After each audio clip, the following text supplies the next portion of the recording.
Bonjour à tous, c'est Julia et aujourd'hui j'aimerais vous parler d'un sujet très important, comme toujours, la solitude. Comment on peut faire pour vaincre la solitude, pour sortir de sa solitude? Parce que comme vous le savez, on est dans une société un peu paradoxale où d'un côté on est super méga connecté sur Facebook, bidule machin, on a 10 milliards d'amis, mais en réalité il n'y a jamais eu autant de solitude et de personnes seules qu'aujourd'hui. C'est-à-dire qu'il y a vraiment un véritable phénomène de solitude et qui est encore moins bien vécu puisque finalement c'est tellement la norme d'être avec 3 tonnes d'amis, etc., que c'est très très mal vécu et puis ça peut être parfois tragique quand on ne sait pas comment gérer sa solitude et comment s'en sortir. Donc déjà la première chose à comprendre, c'est que il n'y a rien d'honteux à être seul. Finalement, dans les sociétés occidentales, la solitude est quelque chose de pas bien. C'est-à-dire que si jamais on n'a pas d'amis, si jamais on a du mal à créer des liens, c'est qu'il y a quelque chose qui ne va pas chez nous. Il y a un peu cette croyance-là, c'est-à-dire que c'est qu'on est un paria, c'est qu'on est bizarre, c'est qu'on a quelque chose qui fait que les gens ne vont pas vers nous. Donc en général, la solitude est très mal vécue et est vécue vraiment de façon honteuse dans son coin, etc. Donc qu'est-ce qui va se passer? C'est que finalement les gens vont faire semblant d'avoir des amis. Ils vont préférer être accompagnés de n'importe qui, quitte à créer des liens un peu factices, plutôt que de dire je suis seule. Alors je sais que je parle souvent du Japon, etc., parce que c'est un pays que j'aime beaucoup, mais par exemple au Japon, la solitude, c'est, j'ai envie de dire, c'est quelque chose pas de normal, mais c'est un problème, c'est quelque chose dont c'est normal de parler. On peut dire j'ai du mal à me faire des amis, j'ai pas beaucoup d'amis, même quand vous allez dans un restaurant, vous avez des places où vous pouvez vous asseoir seul.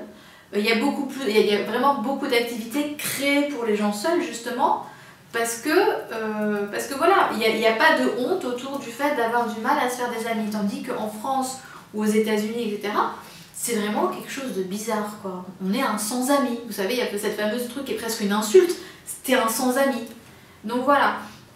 Alors que finalement se créer des vrais amis, mais c'est pas du tout quelque chose de facile. On peut bien sûr être entouré de 3 tonnes de personnes, mais est-ce que ça veut dire qu'on crée des liens, qu'on crée une connexion avec? Pas sûr. Donc la première chose à faire, c'est de l'assumer et de ne pas en avoir honte. Il n'y a rien de honteux à être seul. Finalement, c'est un problème auquel l'être humain est confronté, et pour vous rassurer, on meurt toujours seul. Donc de toute façon, j'ai envie de dire, il faut mieux s'habituer à la solitude parce que finalement, c'est quelque chose où si on ne sait pas être seul, ça peut être très problématique. Après, il faut aussi changer de vision un peu sur la solitude. Il y a beaucoup de gens créatifs qui sont dans la solitude. Par exemple, Alfred Hitchcock disait que c'était un solitaire. Il y a beaucoup de gens qui sont dans des milieux artistiques, même de youtubeurs, parce qu'il ne faut pas croire, c'est un métier solitaire. Hein, alors bien sûr, on peut avoir des ennemis, etc. Mais il y a beaucoup de métiers créatifs qui demandent de la solitude et finalement qui font que petit à petit, on s'éloigne de la société et on a du mal du coup à créer des liens. Donc moi je vous conseille vraiment de voir la solitude plutôt comme une force. Celui qui sait être seul est une personne qui va être à même de choisir ses amis et de créer des liens solides. Celui qui ne sait pas être seul, par contre, risque de s'entourer de n'importe qui, simplement pour tromper sa solitude. Donc la première chose, comment on fait pour se sentir bien quand on est seul? Je vous parle à chaque fois de ressenti, c'est de ressentir la solitude. Qu'est-ce qui se passe quand on est seul? On a l'impression qu'on n'est pas joyeux, on est triste. On se sent oppressé en général au niveau des poumons, on a l'impression d'avoir un espèce de poids. Et finalement, toutes ces sensations-là, elles sont à explorer. Pourquoi la solitude est désagréable? Posez-vous cette question, regardez comment vous vous sentez quand vous êtes seul pour comprendre quelle est la sensation que vous ne voulez pas avoir finalement. Ce qu'on fuit en fuyant la solitude, c'est une sensation. Donc si on veut ne plus être dans la fuite et si on veut être à l'aise avec soi-même, il faut déjà ressentir et se dire qu'est-ce que je ressens. Et quand vous allez ressentir, vous vous dites finalement, si j'arrive à ne pas ressentir cette souffrance-là, ça veut dire que je peux être très bien quand je suis seule. Si je peux être très bien quand je suis seule, ça veut dire que je suis fort. Quelqu'un de fort, c'est quelqu'un qui est à même de ne pas souffrir quand il est seul. Et quand on est comme ça, du coup, qu'est-ce qui va se passer? C'est que la force, elle est magnétique.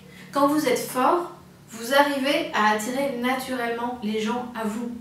Quelqu'un de faible, c'est-à-dire quelqu'un, entre guillemets, hein, je ne suis pas dans le jugement, mais quelqu'un qui ne sait pas vivre sa solitude, et bien finalement, il perd aussi de son magnétisme, parce que finalement, il a besoin des autres, il a besoin de s'appuyer des autres, et de s'appuyer sur les autres, et finalement les autres le sentent, et ont tendance un peu à mettre de la distance. Donc je vous invite à vraiment vous concentrer sur le ressenti.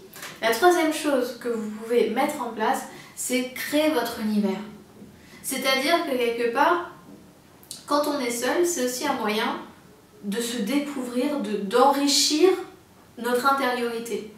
D'enrichir notre intériorité, d'apprendre à aimer à faire des choses seul. Et je sais que c'est extrêmement dur au début de commencer à faire des choses seul. C'est pour ça que finalement créer est pas toujours évident, parce que c'est quelque chose qu'on fait seul, en général. Hein. Mais c'est tout d'un coup apprendre à prendre du plaisir tout seul. Donc je vous invite à apprendre à aimer faire des choses seules, des choses créatives. Quand je dis apprendre à faire des choses seules, c'est pas regarder la télé, jouer aux jeux vidéo et puis faire des choses passives. Non, essayez de faire des choses où vous êtes actif, où vous êtes seul et où vous prenez du plaisir. Parce que là, vous allez créer votre univers, vous allez renforcer votre intériorité.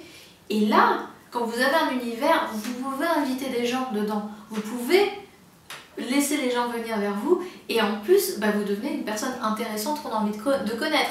Quelqu'un qui n'enrichit pas son intériorité et qui dès qu'il est seul regarde la télé et joue aux jeux vidéo, finalement, est-ce que c'est vraiment quelqu'un avec qui on aime traîner, qui va vraiment nous entraîner dans son monde? Non. Donc je vous invite à cultiver votre richesse intérieure. Maintenant, ce que je peux vous conseiller comme truc un peu plus pratique, on finira sur ça, c'est que vous pouvez aussi très bien faire des activités que vous aimez, dans lesquelles vous êtes vraiment vous-même. Et en faisant ces activités-là, c'est là que vous allez rencontrer des gens qui sont sur la même longueur d'onde. C'est-à-dire, ce qui est important quand on est dans la solitude, c'est de ne pas essayer de la briser avec n'importe qui. Donc si jamais vous voulez juste rencontrer des gens pour rencontrer des gens, vous allez rencontrer n'importe qui vont juste vous renforcer dans votre solitude parce que vous allez être avec eux en vous sentant seul. Donc en fait, vous allez juste avoir l'impression d'être entouré, mais juste pas normal, quoi. Donc vous allez vous sentir totalement... Ça va être encore plus douloureux que de dire « Ok, je me sens seule parce que je suis seule et parce que je l'ai choisi. » Et du coup, quand je vais aller vers des gens, je vais créer des connexions authentiques. On veut des connexions authentiques, on veut des relations vraies. Donc pour créer ces relations vraies, il faut aller dans des endroits, des activités où vous êtes vous-même, où vous êtes dans votre authenticité et du coup, les gens vont vous connaître sous votre véritable visage, pas sous le masque que vous vous mettez pour pouvoir faire plaisir à tout le monde et rencontrer des gens. Donc voilà, donc c'était les petites pensées de Julia. J'espère que c'est pas trop sombre de vous dire que la solitude, finalement, c'est une étape.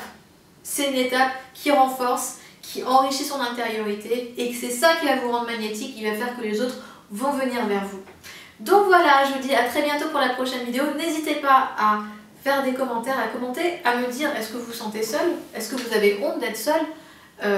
On en est tous là, hein, on passe tous par des moments de solitude. N'importe quelle personne qui évolue passe par des moments de solitude, donc n'ayez pas honte. Et puis, n'hésitez pas à partager ma vidéo, vous inscrire à ma chaîne. Je vous dis à très bientôt. C'était Julia, bye bye.